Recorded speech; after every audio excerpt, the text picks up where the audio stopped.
Boa noite. Boa noite. A primeira turma do STF torna réus mais 10 acusados de tentativa de golpe de Estado. A Polícia Federal apreende carros de luxo do suspeito de ser o principal operador das fraudes de descontos do INSS. Comissões do Senado simplificam regras de licenciamento ambiental. Depois das inundações, moradores das margens do Rio Madeira tentam recuperar o que perderam. E depois de 5 anos de chuvas escassas, a natureza do Pantanal finalmente recupera toda a exuberância. Europa e Reino Unido pressionam Israel por mais ajuda humanitária na faixa de Gaza. O Conselho Federal de Medicina reduz a idade mínima para cirurgias bariátricas. Uma parte do Nordeste celebra São João antes mesmo de junho chegar. O Jornal Nacional está começando.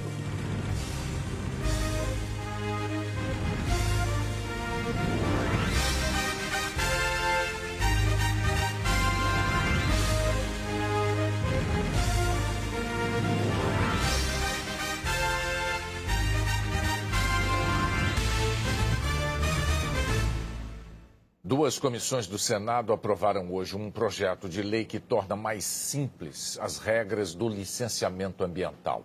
A votação no plenário está prevista para amanhã. A Comissão de Meio Ambiente aprovou o texto em votação simbólica. O Congresso discute o tema há 21 anos. Na atual versão, o texto simplifica as regras para o licenciamento de empreendimentos, inclusive dos que têm potencial de impacto no meio ambiente. Obras como viadutos e pontes, hidrelétricas, barragens de rejeitos, postos de combustíveis. O projeto também libera a licença ambiental em obras de melhorias em estruturas já existentes, como a ampliação de estradas, independentemente do tamanho do impacto. Dispensa a concessão da licença ambiental para atividades econômicas consideradas de baixo impacto, como a agricultura tradicional e pecuária de pequeno porte. O projeto também cria a licença por adesão e compromisso, a LAC, uma espécie de licenciamento por autodeclaração do responsável, o que permitiria a alguns empreendimentos ter licenças automáticas, sem análise prévia de órgão ambiental. E acaba com consultas a comunidades tradicionais sobre obras que passem pelo seu território. A consulta ocorreria somente no caso de terras indígenas homologadas e territórios quilombolas titulados. A senadora Elisiane Gama, do PSD, disse que o projeto tem trechos que ferem a Constituição. A aprovação dessa proposta, e se ela for finalizada pelo Congresso Nacional, fatalmente nós teremos várias outras ações no Supremo Tribunal Federal que poderão derrubar esse projeto de lei que nós estamos a aprovar.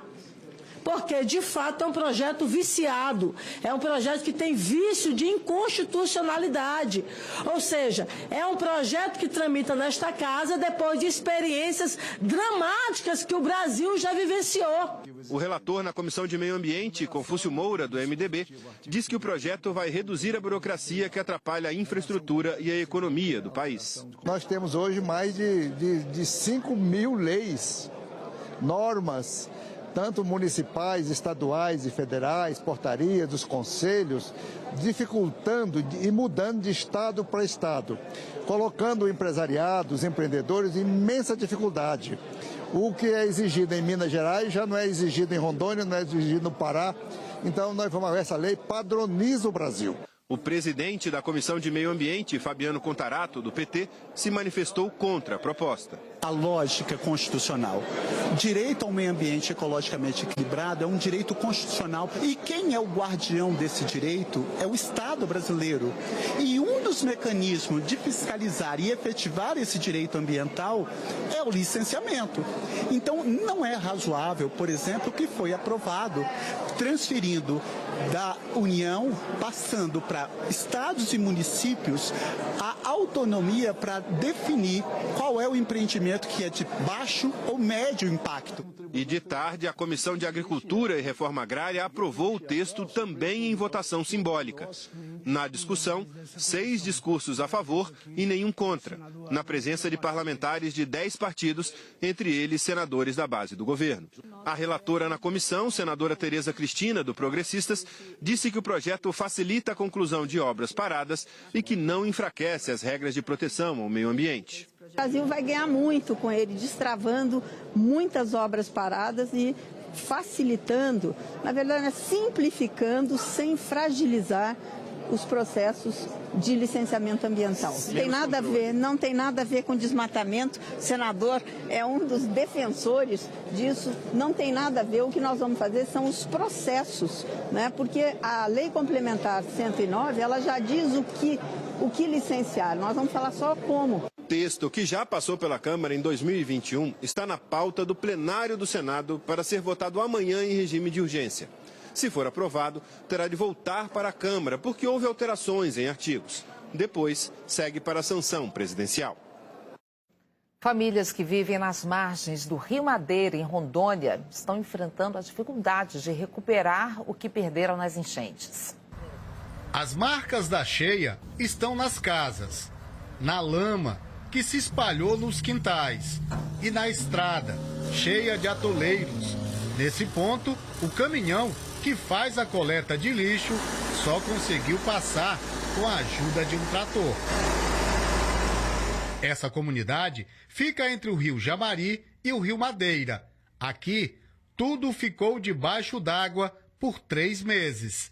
A gente perdeu 2 freezes e uma parte das mercadorias. A gente teve que carregar as coisas com muita lama, né? A cheia também provocou prejuízos aos agricultores. Mas eu vou lhe falar, a vontade foi demais chorar, tem. Quando eu vi o desespero aqui, não foi fácil, não. A banana é a principal fonte de renda das comunidades ribeirinhas de Porto Velho.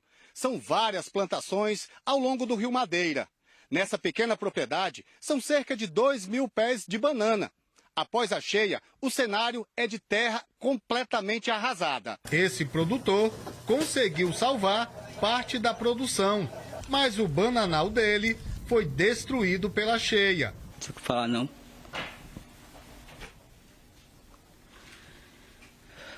Minha mão fala tudo já. Está bom, Deus dando saúde. O resto nós corre atrás. A Defesa Civil distribuiu água potável e cestas básicas. A cheia, ao longo do Rio Madeira, atingiu cerca de 30 comunidades, afetando aproximadamente 11.000 pessoas. No centro-oeste do Brasil, o Pantanal recuperou a exuberância natural depois de 5 anos de chuva escassa. O barco voltou a ser o principal meio de transporte por aqui. Os cavalos pastam no molhado. O gado atravessa a nado de um campo para o outro. Para o pantaneiro e para o Pantanal, no geral, é aquele ditado antigo. Se tem peixe, se tem água, tem peixe. É tudo, é fartura. As baías e cursos d'água temporários em Barão de Melgaço estão cheios. A vegetação aquática também voltou com tudo. Os ribeirinhos se juntam para abrir caminhos. Vai empurrando até ele tirar moita por moita para ele dar uma vazão. Daquele sai no rio Cuiabá. O Cuiabá é um dos principais rios que abastecem o Pantanal. É responsável por cerca de 35% da inundação. Em Poconé fica uma das réguas mais antigas que medem o nível dele no bioma. Agora, mal se vê, bem diferente da seca em agosto do ano passado. Nos últimos 7 meses, choveu o volume esperado para o ano inteiro no bioma. O período chuvoso desse ano ele foi dentro da normalidade. Isso também proporcionou um período de inundação também dentro da normalidade, com um pouquinho atrasado em relação ao ciclo normal do Pantanal, mas uma inundação normal. Na reserva particular do patrimônio natural do Sesc Pantanal, a cheia faz toda a diferença na conservação e no turismo. Como está muito inundado, vai demorar mais para secar, então essa janela da temporada de seca e que tem possibilidades de haver incêndios florestais, ela é diminuída. O Tuiuiu se esbalda na oferta de peixes. A água trouxe alimento e mudou a paisagem de um jeito que há muito tempo não se via. A vegetação chega a formar um tapete, em alguns pontos assim, todo florido. E esconde, mas nas áreas alagáveis, às margens da estrada transpantaneira, tem água agora. E algumas delas viram piscinas naturais, que atraem os bichos e também as pessoas da região. A cheia, para mim, no Pantanal, é vida, é sequência de espécies. Sem cheia é impossível ter continuidade de vida aqui. Hora da previsão do tempo para todo o país. Eliana Marques, boa noite. Boa noite, Ana Paula, Bonner e para você. Começamos com um alerta. É alto o risco de deslizamento em Alagoas. O CEMADEM, Centro Nacional de Monitoramento e Alertas de Desastres Naturais, diz que o cenário é preocupante em Maceió e Marechal Deodoro. E há pouco incluiu também São Luís do Quitunde. Nos últimos dias choveu muito. O solo já está completamente encharcado neste ponto azul no litoral do estado. E amanhã estão previstos mais 60 milímetros de chuva na capital alagoana.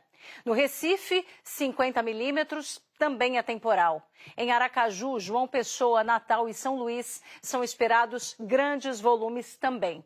Na região norte, Belém e Macapá são as capitais com previsão de chuva forte nesta quarta-feira. Pancadas intensas, com transbordamentos, alagamentos e deslizamentos pontuais, podem atingir parte do interior desses estados, as áreas em vermelho no mapa.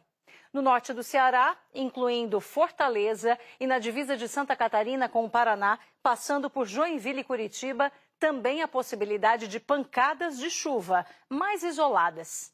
Já nesta região mais central do país, a umidade fica baixa. O ar seco predomina do norte do estado de São Paulo ao sul do Piauí e em quase todo o centro-oeste. No Pantanal, tempo firme. Faz calor em Teresina e Palmas, com 34 e 33 graus. Em Porto Velho e no Rio de Janeiro, 32. Em Vitória, Salvador e Cuiabá, 31. Em São Paulo, 28. Em Curitiba, Florianópolis e Porto Alegre, tarde amena, máximas de 20 a 23 graus. Amanhece frio em Belo Horizonte, Brasília e Porto Alegre, mínimas de 13 e 14 graus. Em Goiânia, 15, igual a Curitiba. Em São Paulo, 16. E perto da fronteira com o Uruguai, o dia pode começar com temperaturas abaixo dos 4 graus e geada. Para encerrar, vamos atualizar a situação do veranico. Esses dias quentes no meio de uma estação mais fria. Agora ele vai até sexta-feira, dia 23 de maio. No sul, ainda do noroeste do Rio Grande do Sul ao Paraná. No sudeste, somente no interior de São Paulo. As temperaturas ficam mais altas do que o normal, também de Mato Grosso do Sul a Rondônia. Ana Paula Bonner. Obrigada, Eliana. Até amanhã. O governo do Rio Grande do Sul concluiu a primeira etapa de inspeção nas propriedades rurais próximas à granja onde surgiu o foco de gripe aviária em Montenegro. Nos últimos dias, mais de 500 receberam equipes da Secretaria Gaúcha da Agricultura. Uma dessas inspeções ocorreu no sítio do Marcos. Eles estiveram aqui e constataram que até o momento, graças a Deus, não tem nada de contaminação das minhas aves, estão tudo ok. Me deixaram muitas recomendações. Hoje, as equipes da Secretaria da Agricultura voltaram a fiscalizar 19 propriedades rurais localizadas em um raio de 3 quilômetros da granja comercial onde surgiu o foco da gripe. Todas essas propriedades possuem aves. A ação faz parte das medidas previstas no Plano Nacional de Contingência. A previsão é que barreiras sanitárias permaneçam ativas ao menos até sábado, quando será feita uma avaliação nova. Policiais do Batalhão Ambiental auxiliam nesse trabalho. 1.300 veículos abordados e 1.600 pessoas abordadas até agora. Um exame realizado pela Fiocruz, no Rio de Janeiro, descartou a contaminação de um funcionário da granja infectada que apresentou sintomas de resfriado. As autoridades têm reforçado que o risco de transmissão para seres humanos é baixo e está restrito aos profissionais que têm contato direto com as aves doentes. Hoje, o Ministério da Agricultura desconsiderou um foco suspeito de gripe aviária em Estância Velha. Outros 2 casos estão sendo investigados, em Triunfo, na região metropolitana de Porto Alegre, e em Derrubadas, no norte do estado. E o governo brasileiro está se articulando para tentar convencer a China a limitar o embargo.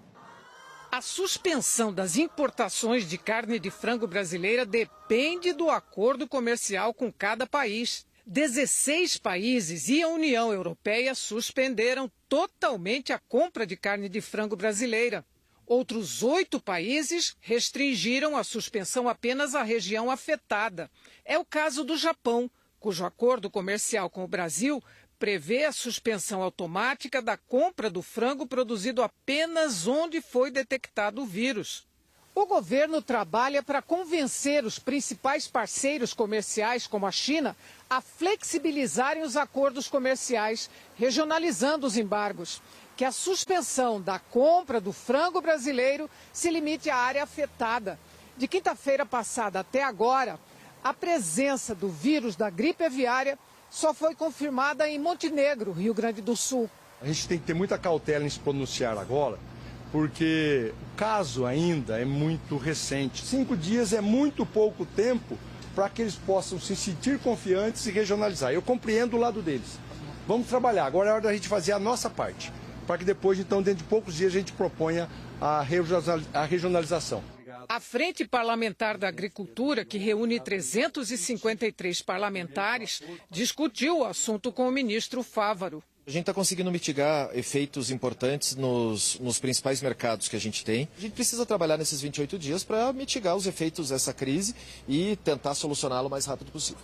Ao menor sinal de suspeita, agentes sanitários colhem material para análise. Hoje surgiram mais 2 novos casos. Numa granja doméstica em Eldorado dos Carajás, no Pará. Em Derrubadas, no Rio Grande do Sul, a suspeita é em aves silvestres. Agora são 6 casos sob investigação. O principal índice da Bolsa de Valores brasileira bateu um novo recorde hoje e fechou pela primeira vez na história acima de 140 mil pontos.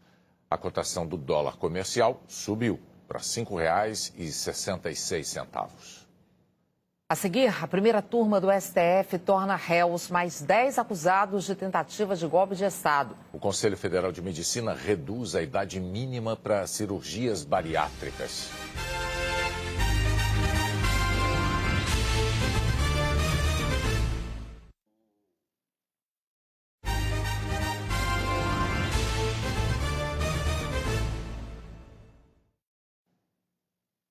O Conselho Federal de Medicina divulgou hoje regras novas para cirurgias bariátricas e ampliou a indicação médica. Pelas novas regras, o Rogério vai poder fazer cirurgia bariátrica.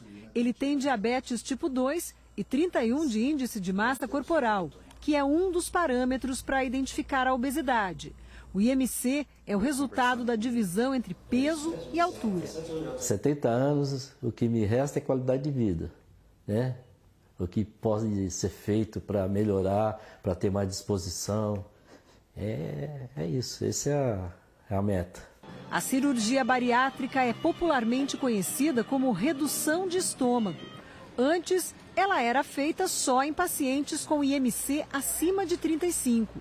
Com a nova resolução, quem tem o índice entre 30 e 35 poderá passar pelo procedimento, desde que tenha doenças como diabetes, apneia do sono ou refluxo graves, problemas no coração, rins, fígado e ossos. A cirurgia também foi liberada para pacientes mais jovens, de 14 e 15 anos, que tenham obesidade grave, com IMC maior do que 40 e complicações clínicas. Para 16 e 17 anos, a regra é a mesma usada para os adultos. Todos os menores de idade precisam de autorização dos pais. Resgata as nossas crianças, adolescentes. A obesidade é uma doença do corpo e da alma, e as pessoas culpam o obeso e não a doença. Ninguém culpa a pessoa por ela ser hipertensa ou por ela ser diabética. Clínicas e hospitais que recebem pessoas com obesidade precisam estar preparados para atendê-los. Este consultório, por exemplo, tem poltronas maiores. E na sala de exames, as macas também são adaptadas para que o paciente possa se acomodar com segurança e ser avaliado pelo médico. A nova resolução deixa essas exigências mais claras. Antes, bastava que o hospital tivesse UTI e condições para receber pacientes com obesidade grave. Agora, a bariátrica precisa ser feita em hospital de grande porte, com capacidade para cirurgias de alta complexidade, UTI e plantonista 24 horas. O Brasil tem hoje mais de 8 milhões de pessoas com algum grau de obesidade. O Conselho Federal de Medicina orienta que a bariátrica deve ser feita por um cirurgião geral ou do aparelho digestivo. Os pacientes que vão fazer cirurgia bariátrica são aqueles pacientes que não tiveram melhora com o tratamento clínico, então a equipe vai indicar que o melhor tratamento para ele conseguir perder o peso seria a cirurgia. É bom sempre lembrar que ele tem que passar por um tratamento clínico antes de ser submetido à cirurgia. A Polícia Federal apreendeu carros de luxo do suspeito de ser o principal operador das fraudes de descontos irregulares no INSS. A operação teve como alvo veículos de Antônio Carlos Camilo Antunes, conhecido, segundo a própria Polícia Federal, como Careca do INSS. Antunes é considerado personagem central nas fraudes. A polícia afirmou que ele é sócio de 22 empresas. Segundo a PF, pelo menos 4 delas recebiam dinheiro das entidades envolvidas e eram usadas para lavar os recursos.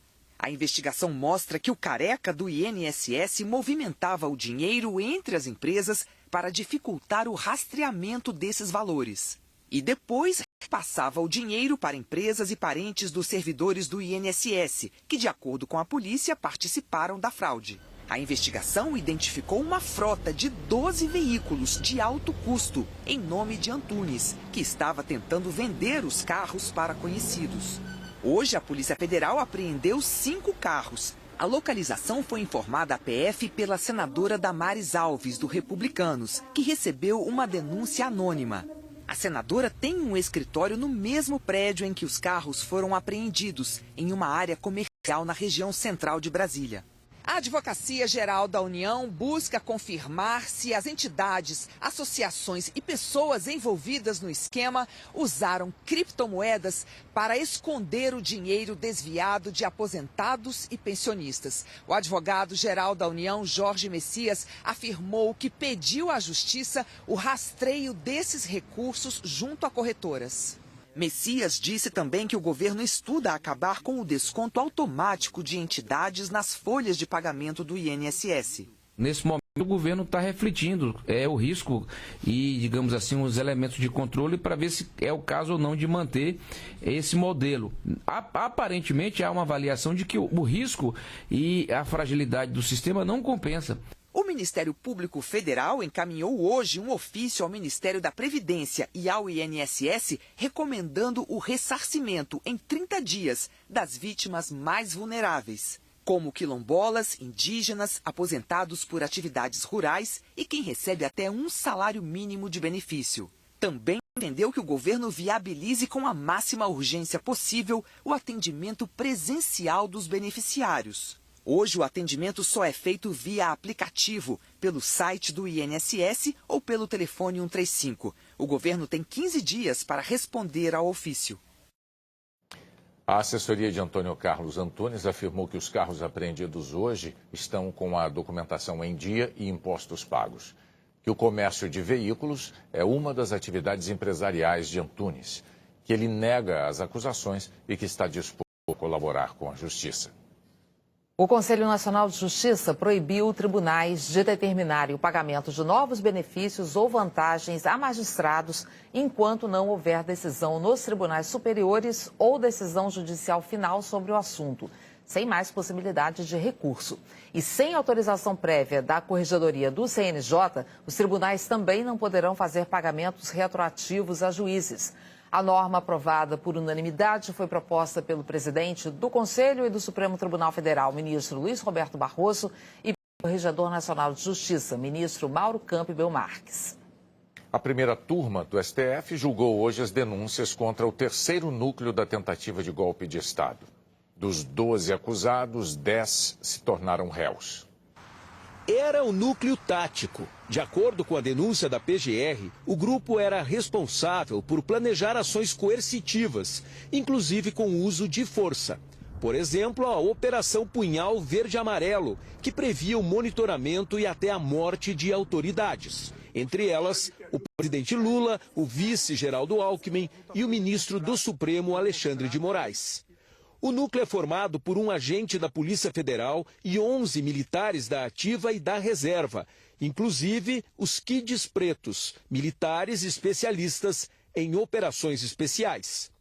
Hoje, a subprocuradora-geral da República, Cláudia Sampaio Marques, afirmou que eles teriam pressionado o alto comando do Exército a aderir ao plano golpista e que os fatos comprovam que o núcleo agiu depois de perceber que não conseguiria reverter o resultado das eleições. Esse núcleo foi denunciado por organização criminosa armada, tentativa de abolição violenta do Estado Democrático de Direito, golpe de Estado, dano qualificado e destruição de patrimônio tombado. Os advogados dos 12 acusados pediram a rejeição da denúncia por falta de provas. Entre os argumentos, alegaram que a reunião que ocorreu no final de novembro de 2022 não teve conspiração golpista, que foi apenas uma confraternização, uma conversa de bar, que os acusados não pressionaram o alto comando a aderir ao golpe, porque um coronel não poderia pressionar um general, e atacaram a delação do tenente-coronel Mauro Cid. No seu voto, o relator ministro Alexandre de Moraes disse que os oficiais das Forças Armadas desrespeitaram a hierarquia, a disciplina, a democracia e o Estado de Direito, e ainda vazaram uma carta golpista para pressionar o comandante do Exército a aderir ao golpe.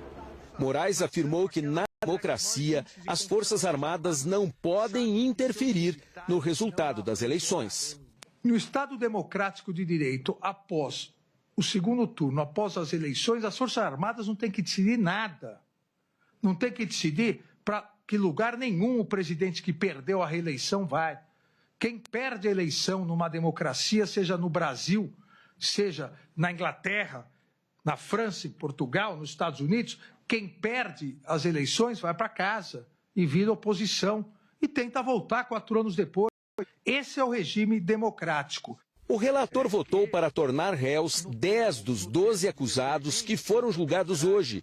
Foi a primeira vez na análise da denúncia que Moraes entendeu que não havia elementos suficientes para acolher a denúncia contra 2 acusados. No caso, o coronel da reserva Cleverson Ney Magalhães e o general Nilton Diniz Rodrigues.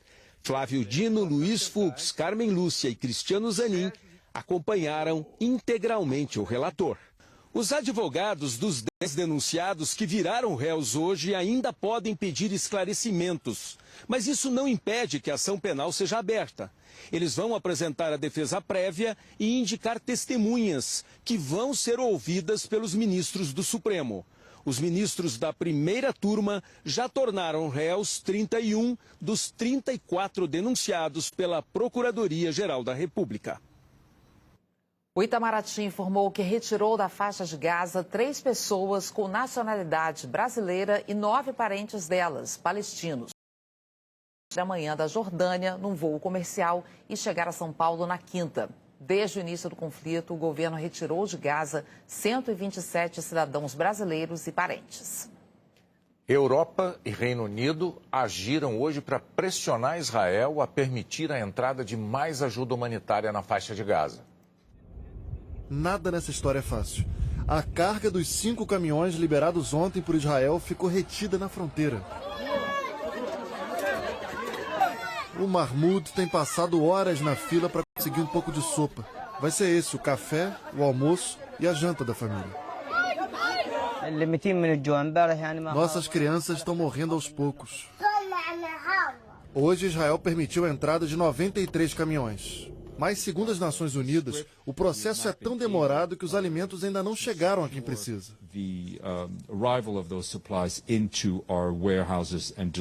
O chefe humanitário da ONU disse que é preciso inundar Gaza com ajuda e que milhares de bebês estão em risco. O bloqueio israelense durou 11 semanas. O governo de Israel vinha argumentando que era uma forma de pressionar o grupo terrorista Hamas a libertar os reféns. Domingo, diante da pressão internacional, decidiu liberar uma quantidade limitada de suprimentos. A pressão internacional ganhou efeitos práticos.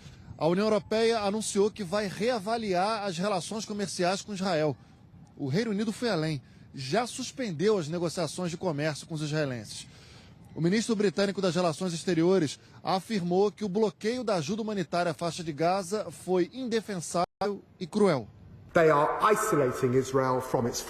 E que o governo de Benjamin Netanyahu está distanciando Israel de seus aliados.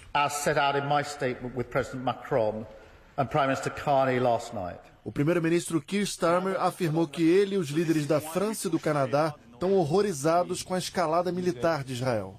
Os 3 países prometeram tomar ações concretas caso Israel não aumente o envio de ajuda humanitária e não suspenda a ofensiva militar. Netanyahu respondeu.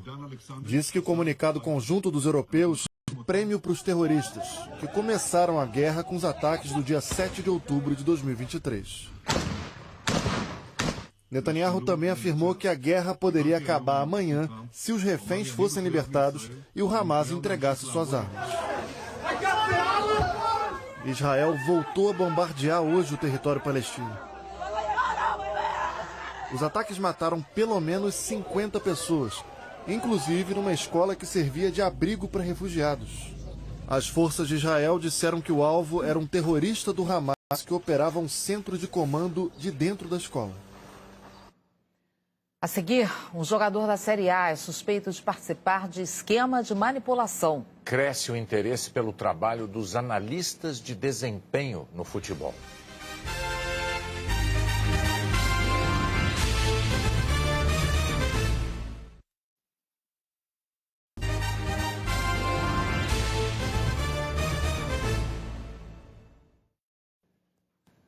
A Justiça condenou um torcedor do Flamengo a 14 anos de prisão pela morte de Gabriela Anelli, uma torcedora do Palmeiras, em 2023. Foram 2 dias de julgamento no Fórum Criminal de São Paulo. O júri decidiu pela condenação de Jonathan Messias Santos da Silva, de 35 anos. Ele aparece nessas imagens lançando uma garrafa a torcedores do Palmeiras, numa confusão que ocorreu antes de uma partida contra o Flamengo pelo Campeonato Brasileiro em julho de 2023. Durante o confronto, Gabriela Anelli, de 23 anos, foi atingida por estilhaços de vidro. Com um corte na região do pescoço, ela chegou a ser socorrida, mas morreu 2 dias depois no hospital. Jonathan Messias foi preso preventivamente em agosto de 2023. Durante as investigações, a perícia utilizou computação gráfica para refazer a trajetória da garrafa e constatar a alta probabilidade de que foi a garrafa atirada por ele que acertou Gabriela. O Ministério Público denunciou Jonathan por homicídio qualificado com dolo eventual, condição em que o indivíduo assume o risco de matar alguém. 8 testemunhas foram ouvidas durante o julgamento, além de Jonathan. A decisão do júri popular foi por maioria de votos. Jonathan Messias Santos da Silva foi condenado a cumprir 14 anos de prisão em regime fechado. Ele não pode recorrer em liberdade. Eu esperava uma pena maior. Por mim, tem máxima, né? 32 anos, porque a gente sabe que ele não vai ficar os 14 anos lá. E quem vive a prisão perpétua somos nós, né? Que siga de exemplo para outros, né? Inclusive torcedores, né? Para que nenhuma mãe mais chore. A defesa de Jonathan tem 5 dias para recorrer. A pena está dentro da culpabilidade dele, ele é réu primário, boas antecedentes, professor. De fato, ele confessou que teria jogado a garrafa, mas não tem noção se a garrafa dele acertou ou não. A defesa insistiu justamente na absolvição por conta desse fato. A CBF homologou hoje a candidatura de Samir Chaldi à presidência da entidade. O presidente eleito da Federação Roraimense de Futebol vai ser candidato único. A votação de domingo vai eleger o sucessor de Reginaldo Rodrigues, que foi afastado do comando da CBF por uma decisão da Justiça do Rio. O Ministério Público do Rio Grande do Sul está investigando o jogador Enio, do Juventude, por suspeita de envolvimento em manipulação. Houve operação de busca na casa do jogador e no armário dele no estádio do Juventude. Em 2 partidas do Brasileirão, um volume incomum de apostas em cartões amarelos para Enio, que foi punido com os cartões nos 2 jogos. Ele se declarou à disposição das autoridades para esclarecer o caso. O interesse dos clubes e dos jogadores de futebol no aprimoramento técnico e físico tem levado a um aumento na contratação de um profissional especializado, o analista de desempenho. Atravessa a varanda que dá para o jardim, passa pela piscina, logo depois da churrasqueira. Pode funcionar até mesmo aqui numa casa de família. Um negócio que vem crescendo no futebol. A análise de desempenho. Uma ferramenta que vem sendo cada vez mais utilizada pelos jogadores para aprimorar as habilidades. Aqui é a minha casa. Eu moro aqui em cima, o escritório que a gente construiu é embaixo da minha sala de estar. Então a gente foi crescendo aos poucos no quintal de casa mesmo. O Caio coordena uma equipe de 13 pessoas. São analistas de desempenho. Eles estudam as atividades dos jogadores em treinos e nas partidas. Mas não basta ter apenas vídeos e gráficos. Analistas precisam saber contar uma história para os jogadores. Eu fico olhando, aí eu, como eu não sou analista, eu não entendo muito. A gente tem que auxiliar o jogador a entender mais sobre o jogo. Então não pode jogar lances aleatórios para ele, a gente tem que fazer um enredo. E ser didático. Wesley, por exemplo, recebeu indicações de como melhorar o posicionamento do corpo ao receber um passe. O relatório mostrava até como proteger mais a bola caso estivesse pressionado pela marcação. Todo clube mais estruturado do futebol brasileiro conta com uma equipe de análise de desempenho. Agora, começaram a buscar um olhar mais individualizado sobre a própria performance. Para que ele tenha entendimento daquelas forças que ele tem ou das fraquezas para poder corrigir no dia a dia. Me ajudou a entender onde eu precisava melhorar, onde eu preciso melhorar, o que eu tenho de bom que eu preciso manter também, o que eu posso me prevenir diante do adversário, com um olhar um pouco mais profissional e mais direcionado para aquilo. O mercado cresceu muito. Os analistas de desempenho personalizados são procurados tanto por jogadores da Série D do futebol brasileiro quanto pelos craques da seleção. Hoje virou um ritual, hoje às vezes eu vou para um jogo e vou estudando os outros adversários no ônibus, vendo o vídeo dele, para saber o que eu posso ter de vantagem, o que eu posso ter de problema caso eu vá enfrentar ele desse jeito. E se a empresa do Caio é estruturada na casa dos pais, a do Diego já está mais consolidada. Tem escritório próprio e contratos com mais de 90 jogadores. Diversos atletas do mercado buscando esse serviço, mostra que eles entendendo mais o jogo, a tendência é que eles estejam cada vez mais capacitados para tomar melhores decisões e renderem mais em campo. A seguir, o São João, que começa mais cedo no Nordeste.